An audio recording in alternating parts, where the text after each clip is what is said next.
You know, as we train lots of different people in ergonomics and other health and safety, we're always open to people coming with us with customized questions.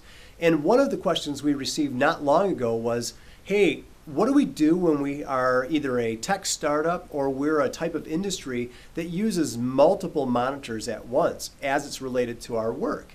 And I thought that was a fantastic question, and we'd like to address that right now.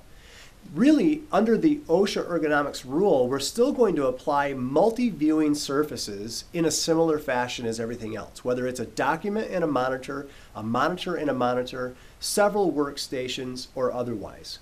In this case, we're talking about a dual or multi-monitor system that could be applicable to programmers, tech startups, or even dispatch centers, or other monitoring services like utility centers where they're monitoring electrical situations or plumbing situations for municipalities.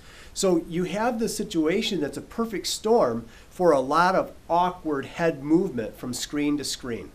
We're going to apply the same principles as we would in many of the other teachings that we've already covered. Some of these would be, as I'm going to list next. If the monitors have to be side by side, we're going to move them as close to each other as possible to minimize the side-to-side head movement.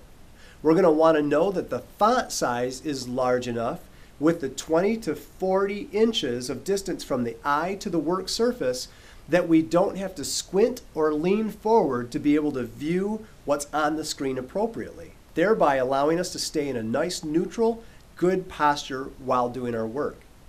If a certain work or project is going to require us to have multiple screens that might even be in, say, an eclipsed type of fashion, we would want to make sure that we have a portable workstation that allows us the proper work surfaces so that in a chair that rotates, we can simply rotate around so that we're facing our screen with the appropriate mouse and keyboard with the appropriate space underneath the desk for our thighs and lower legs and feet. Knowing that we're going to be working in a neutral position, then when we shift to the next monitor, you're able to actually work on that monitor straightforward, and so on and so forth.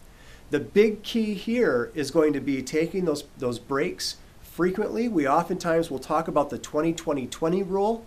Every 20 minutes, look up for at least 20 seconds, and stare at an object at least 20 feet away. This is going to help with the eye strain related to any type of monitor viewing, but with this type of behavior, it's never a bad idea that if you begin to feel the symptoms of strain on the neck, the back, the eyes, the head, the arms, the wrists, the fingers, take that 20-second break every 20 minutes and even incorporate the viewing of an object about 20 feet away.